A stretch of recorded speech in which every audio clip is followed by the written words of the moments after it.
वसुवती देव की व्रत कथा। वसुवती वार व्रत महत्म एवं विधि।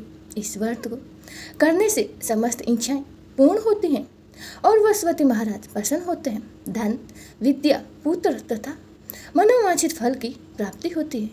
परिवार में सुख तथा शांति बनी रहती है।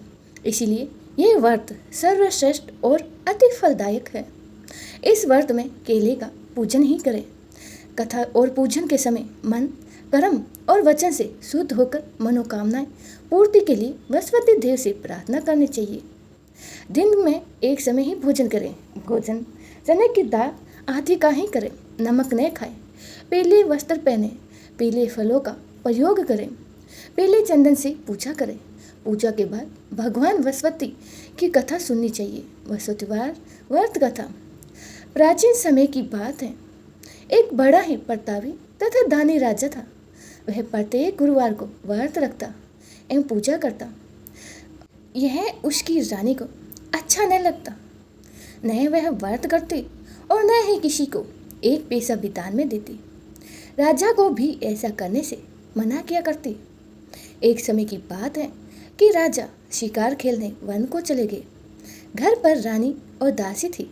उस समय गुरु वसुवती देव साधु का रूप धारण कर राजा के दरवाजे पर भिक्षा मांगने आए।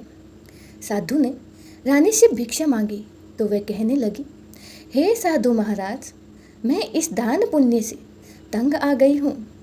आप कोई ऐसा उपाय बताएं जिससे ये सारा धन नष्ट हो जाए और मैं आराम से रह सकूं। साधु रूपी वसुवती देव ने कहा, हे देवी, तुम बड़े ही विचित्र हो। संतान और धन से भी कोई दुखी होता है। अगर तुम्हारे पास धन अधिक है तो इसे शुभ कार्यों में लगाओ जिससे तुम्हारे दोनों लोग सुधरेंगे। परंतु साधु की इन बातों से रानी खुश नहीं हुई। उसने कहा, मुझे ऐसे धन की आवश्यकता नहीं है जिससे मैं दान दूं तथा जिसको संभालने में ही मेरा सारा समय नष्ट हो जाए। साधु ने कहा, यदि तुम्हारी ऐसी ही इच्छा है तो जैसा मैं तुम्हें बताता हूँ तुम वैसा ही करना। वसुवतीवार के दिन तुम घर को गोबर से लीपना। अपने केसों को पहले मिट्टी से धोना। केसों को धोते समय स्नान करना। राजा से कहना कि वह हजामत करवाने जाए और भोजन में मांस मदिरा खाना। कपड़ा धोबी के यहाँ धुलने डालना। इस प्रकार 7 वसुवतीवार करने से तुम्हारा समस्त धन नष्ट हो जाएगा। इतना कहकर साधु बने वसुवती देव अंतर्ध्यान हो गए। साधु के कहे अनुसार करते हुए रानी को केवल 3 ही वसुवतीवार बीते थे कि उनकी समस्त धन संपत्ति नष्ट हो गई। भोजन के लिए अब परिवार तरसने लगा। एक दिन राजा रानी से बोला, हे रानी, तुम यहीं रहो, मैं दूसरे देश को जाता हूँ क्योंकि यहाँ पर मुझे सभी जानते हैं, इसीलिए मैं यहाँ कोई छोटा कार्य नहीं कर सकता। ऐसा कहकर राजा परदेश चला गया। वहाँ वह जंगल से लकड़ी काट कर लाता और शहर में बेचता। इस तरह वह अपना जीवन व्यतीत करने लगा। इधर राजा के बिना रानी और दासी दुखी रहने लगे। एक समय जब रानी और दासी को 7 दिन बिना भोजन के रहना पड़ा तो रानी ने अपनी दासी से कहा, हे दासी, पास ही के नगर में मेरी बहन रहती है। वह बड़ी ही धनवान है। तू उसके पास जा और कुछ ले आ ताकि थोड़ा बहुत गुजर बसर हो जाए। दासी रानी की बहन के पास गई और उस दिन वसुवतीवार था। रानी का बहन उस समय वसुवतीवार की कथा सुन रही थी। दासी ने रानी की बहन को अपनी रानी का संदेश दिया, लेकिन रानी की बहन ने कोई उत्तर नहीं दिया। जब दासी को रानी की बहन से कोई उत्तर नहीं मिला तो वह दुखी हुई और बहुत दुखी हुई। उसे क्रोध भी आया। दासी ने वापस आकर रानी को सारी बात बता दी। सुनकर रानी ने अपने भाग्य को कोसा। उधर रानी की बहन ने सोचा कि मेरी बहन की दासी आई थी, परंतु मैं उससे नहीं बोली, इससे वह बहुत दुखी हुई होगी। कथा सुनकर और भोजन समाप्त कर वह अपने बहन के घर गए और कहने लगे, हे बहन, मैं वसवती वार का व्रत कर रही थी, तुम्हारी दासी गई थी, परंतु जब तक कथा होती है तब तक न ही उठते हैं और न ही बोलते हैं, इसलिए मैं नहीं बोली। कहो दासी, क्यों गई थी? रानी बोली, बहन, हमारे घर अनाज नहीं था। ऐसा कहते कहते रानी की आंखें भर आई। अपने दासियों समेत भूखा रहने की बात भी अपनी बहन को बता दी। रानी की बहन बोली, बहन देखो, वसवती देव भगवान सबकी मनोकामनाएं पूर्ण करते हैं। देखो, शायद तुम्हारे घर में भी अनाज रखा हो। ये सुनकर दासी घर के अंदर गई। वहां उसे एक घड़ा अनाज का भरा मिल गया। उसे बड़े ही हैरानी हुई, क्योंकि उसे एक एक बर्तन देख लिया था। उसने बाहर आकर रानी को बताया। दासी रानी से कहने लगी, हे रानी, जब हमको भोजन नहीं मिलता तो हम व्रत ही तो करते हैं, इसलिए क्यों ना इनसे व्रत और कथा की विधि पूछ ली जाए। हम भी व्रत किया करेंगे। दासी के कहने पर रानी ने अपनी बहन से कहा, वसवतीवार व्रत के बारे में पूछा। उसकी बहन ने बताया, वसवतीवार के दिन व्रत में चने की दाल और मुनक्का से विष्णु भगवान का केले की जड़ में पूजन करें तथा दीपक जलाएं, पीला भोजन करें तथा कथा सुने। इससे गुरु भगवान प्रसन्न होते हैं और मनोकामना भी पूर्ण करते हैं। व्रत और पूजन की विधि बताकर रानी की बहन अपने घर लौट आई। रानी और दासी दोनों ने निश्चय किया कि वसवती देव भगवान का पूजन जरूर करेंगे। एक साथ रोज बाद जब वसवतीवार आया तो उन्होंने व्रत रखा। घुड़साल में जाकर चन्ना और गुड़ बेंद लाई तथा उसकी दाल से केले की जड़ तथा विष्णु भगवान का पूजन किया। अब पीला भोजन कहाँ से आए? दोनों बड़े ही दुखी हुए, परंतु उन्होंने व्रत किया था, इसीलिए वसवती देव भगवान पसंद थे। एक साधारण व्यक्ति के रूप में वे 2 थालों में सुंदर पीला भोजन लेकर आए और दासी को देखकर बोले, हे दासी, यह भोजन तुम्हारे लिए है और तुम्हारी रानी के लिए है, इससे तुम दोनों ग्रहण करना। दासी भोजन पाकर बहुत ही प्रसन्न हुई। उसने रानी को सारी बात बताई। उसके बाद से वह प्रत्येक वसवतीवार को गुरु भगवान का व्रत और पूजन करने लगे। एक वसवतीवार भगवान की कृपा से उनके पास धन हो गया, परंतु रानी फिर पहले की तरह ही आलस्य करने लगी। तब दासी बोली, हे देखो रानी, तुम पहले ही भी इस प्रकार आलस्य करती थी। तुम्हारे धन के रखने में कष्ट होता था, इसी कारण सभी धन नष्ट हो गया। अब गुरु भगवान की कृपा से धन मिला है तो फिर तुम आलस्य होता है। बड़ी ही मुसीबतों से हमें यह धन पाया है, इसलिए हमें दान पुण्य करना चाहिए। अब तुम भूखे मनुष्य को भोजन कराओ, प्याव लगवाओ, ब्राह्मणों को दान दो, कुआं, तालाब, बावड़ी आदि का निर्माण करवाओ, मंदिर, पाठशाला बनवाकर ज्ञान दान दो, कुंवारी कन्याओं का विवाह करवाओ अथवा धन को शुभ कार्यों में खर्च करो, जिससे तुम्हारे कुल का यश बढ़े तथा स्वर्ग की प्राप्ति हो और पितर प्रसन्न हो। दासी की बात मानकर रानी शुभ कर्म करने लगे। उसका यश फैलने लगा। एक दिन रानी और दासी आपस में विचार करने लगी कि न जाने राजा किस दशा में होंगे। उनकी कोई खोज खबर नहीं है। उन्होंने श्रद्धापूर्वक गुरु वसवती भगवान से प्रार्थना की कि राजा जहाँ कहीं भी हो शीघ्र ही वापस आ जाए। उधर राजा प्रदेश में बहुत ही दुखी रहने लगा। वह प्रतिदिन जंगल से लकड़ी बीन कर लाता और उसे शहर में बेचकर अपने दुखी जीवन को बड़ी ही कठिनता से व्यतीत करता। एक दिन दुखी हो अपनी पुरानी बातों को याद करने लगा और वह रोने लगा और उदास हो गया। उसी समय राजा के पास भगवान वसवती देव साधु के वेश में आकर बोले, हे लकड़हारे, तुम इस सुनसान जंगल में किस चिंता में बैठे हो, मुझे बताओ। यह सुनकर राजा के नेत्रों में जल भर आया। साधु की वंदना कर राजा ने अपनी संपूर्ण कहानी सुना दी। महात्मा तो दयालु होते हैं। वे राजा से बोले, हे राजा, तुम्हारी पत्नी ने वसुवती देवी के प्रति अपराध किया था, जिसके कारण तुम्हारी ये दशा हुई है।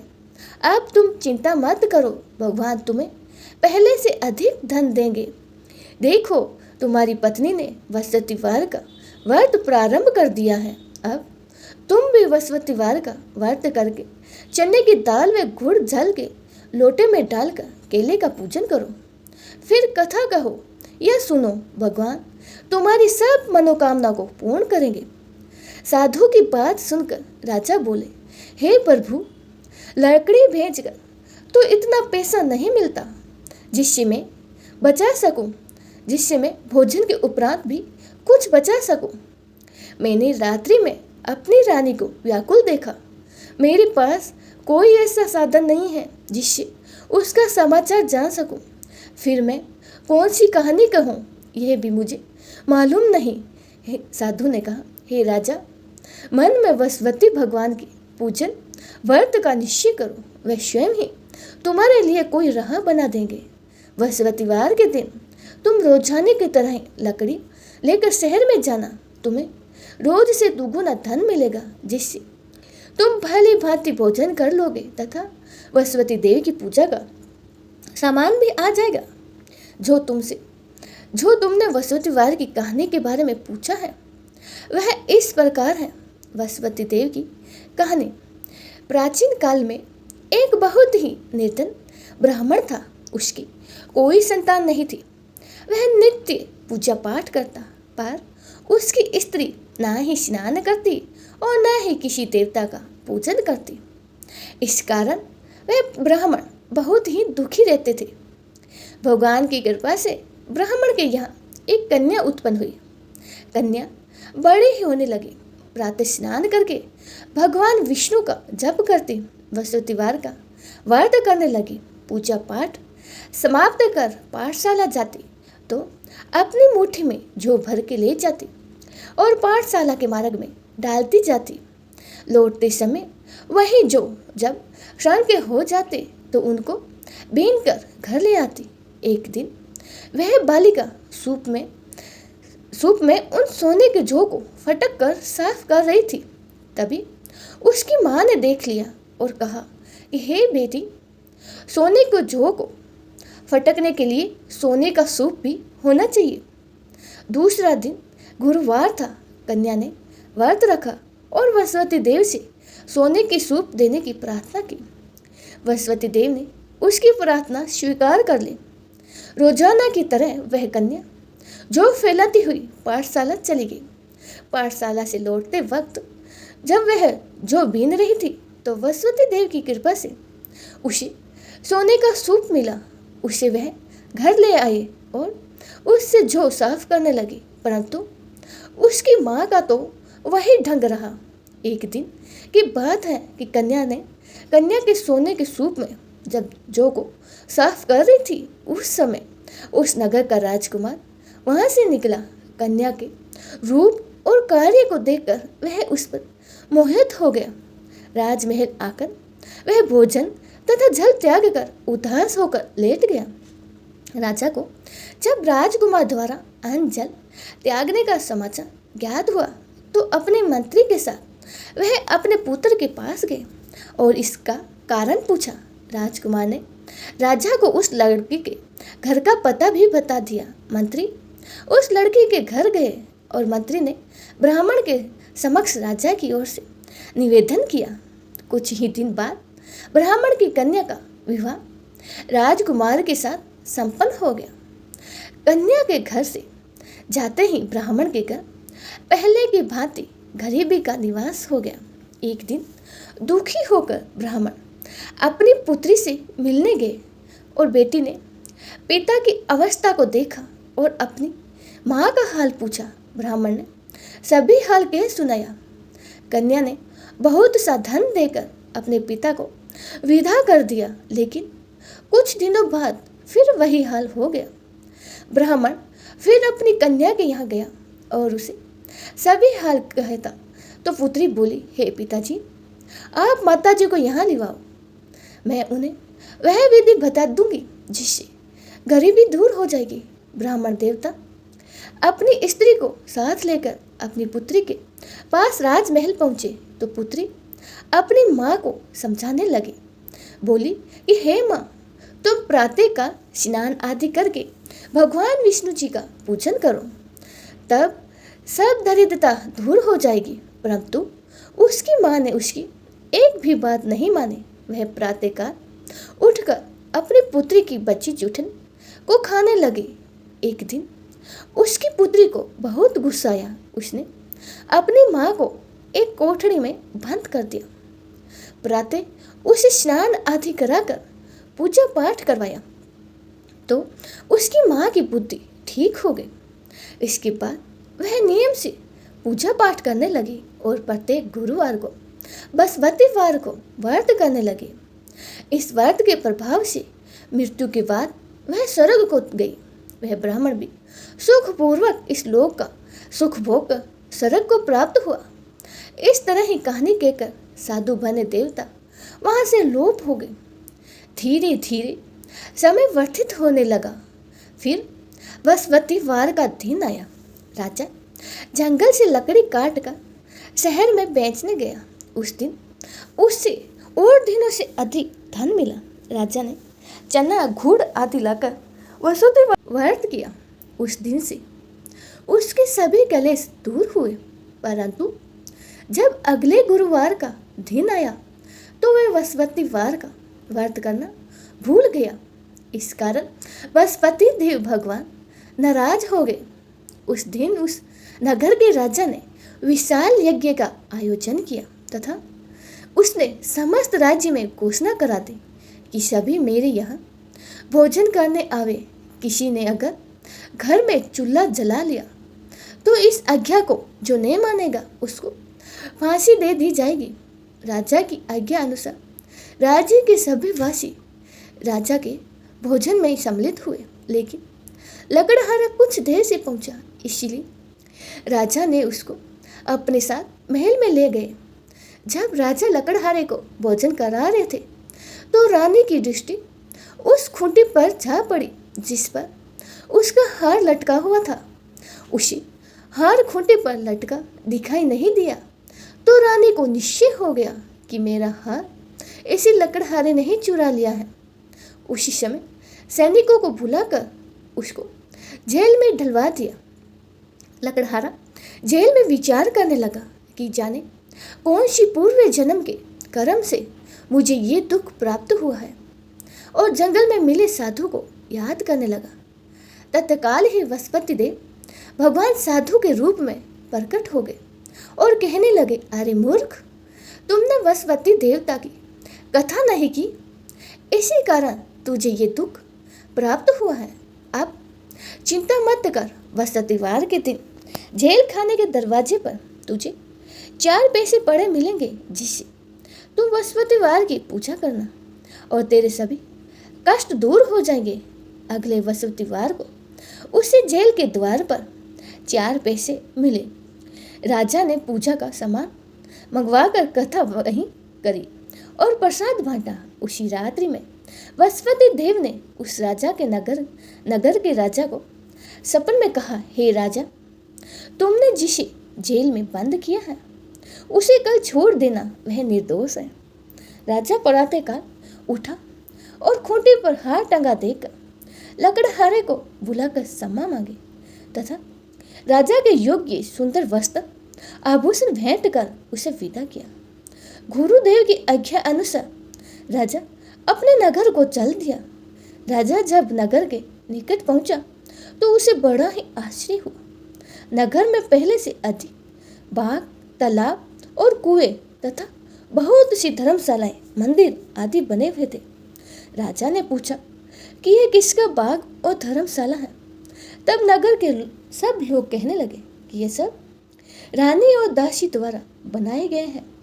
राजा को बड़ा ही आश्चर्य हुआ और गुस्सा भी आया कि उनकी अनुपस्थिति में रानी के पास धन कहाँ से आया। राजा क्रोध में रानी के पास जाने लगा। तब उधर रानी को जब ये खबर सुनी कि राजा आ रहे हैं तो उसने अपनी दासी से कहा, हे दासी, देखो राजा हमको कितनी बुरी हालत में छोड़ कर गए थे। वह हमारी ऐसी हालत देखकर लौट ना जाए, इसीलिए तू दरवाजे पर खड़ी हो जा। रानी की आज्ञा अनुसार दासी दरवाजे पर खड़ी हो गई और जब राजा आए तो उन्हें अपने साथ महल में लिवा लाई। तब राजा ने क्रोध करके अपनी तलवार निकाली और रानी से पूछने लगे, बताओ यह धन तुम्हें कैसे प्राप्त हुआ। तब रानी ने सारी कथा कह सुनाई। तब राजा ने निश्चय किया कि मैं रोजाना दिन में 3 बार कहानी कहूँगा और रोज व्रत किया करूँगा। हर समय राजा के दुपट्टे में चने की दाल बंधी रहती थी तथा दिन में 3 बार कथा कहता। एक रोज राजा ने विचार किया कि चलो अपनी बहन के यहाँ हो आऊं। इस तरह का निश्चय कर राजा घोड़े पर सवार होकर अपनी बहन के यहाँ चल दिया।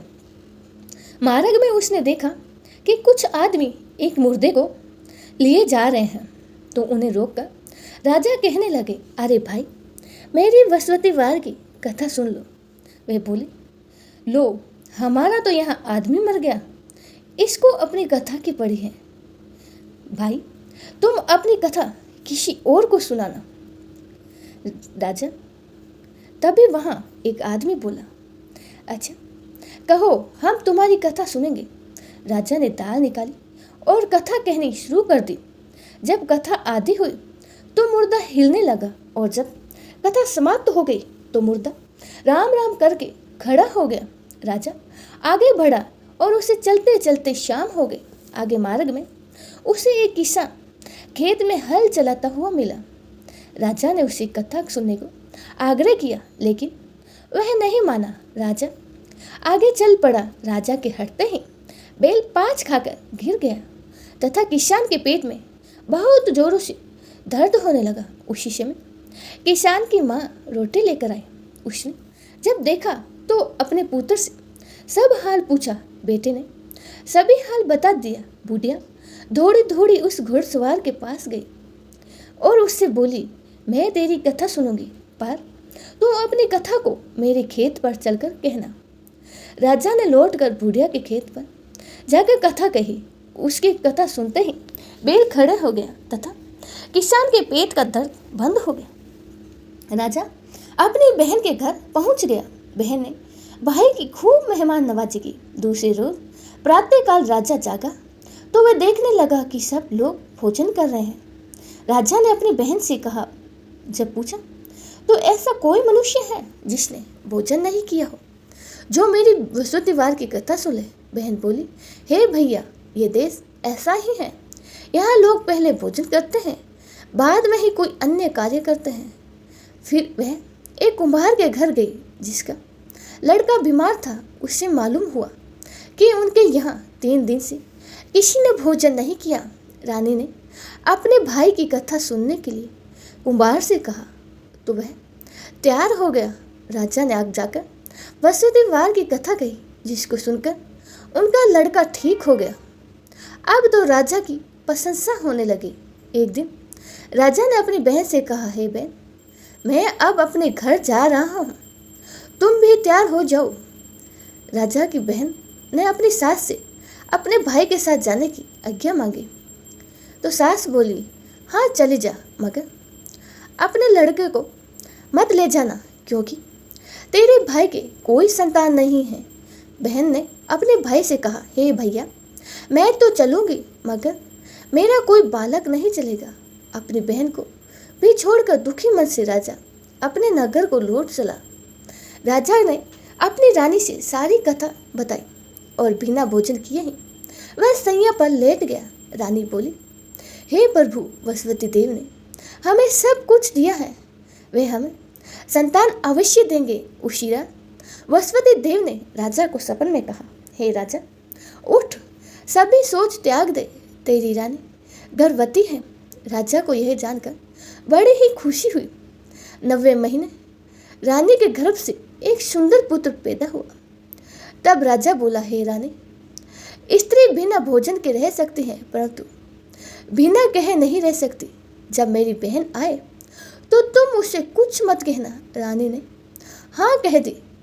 जब राजा की बहन ने यह शुभ समाचार सुना तो वह बहुत खुश हुई तथा बधाई लेकर अपने भाई के यहाँ आई। रानी ने तब उसे आने का उलाहना दिया। जब भाई अपने साथ ला रहे थे तब टाल गई, उनके साथ नहीं आई और आज अपने आप ही भागी भागी बिना बुलाए आ गई। तो राजा की बहन बोली, भाई मैं इस प्रकार नहीं कहती तो तुम्हें औलाद कैसे प्राप्त होती। वसुवती देव सभी कामनाएं पूर्ण करते हैं जो सद्भावनापूर्वक वसुवती वार का व्रत करते हैं एवं कथा पढ़ते हैं तथा कथा सुनते हैं और दूसरों को सुनाते हैं। वसुवती देव उनकी सभी मनोकामनाएं पूर्ण करते हैं और उनकी सदैव रक्षा करते हैं। जो संसार में सद्भाव से गुरु भगवान का पूजन एवं व्रत सच्चे हृदय से करते हैं उनकी सभी मनोकामनाएं वैसे ही पूर्ण होती हैं जैसे सच्ची भावना से रानी और राजा ने वसुवती देव की कथा का गुणगान किया तो उसकी सभी इच्छाएं वसुवती देव जी ने पूर्ण की। अनजाने में ही वसुवती देव की उपेक्षा ना करें, ऐसा करने से सुख शांति नष्ट हो जाती है। इसीलिए सबको कथा सुनने के बाद प्रसाद लेकर जाना चाहिए। हृदय से उनका मनन करते हुए जयकार बोलना चाहिए। बोलिए वसुवती देव की जय हो। इति श्री वसुवती वार व्रत कथा समाप्तम।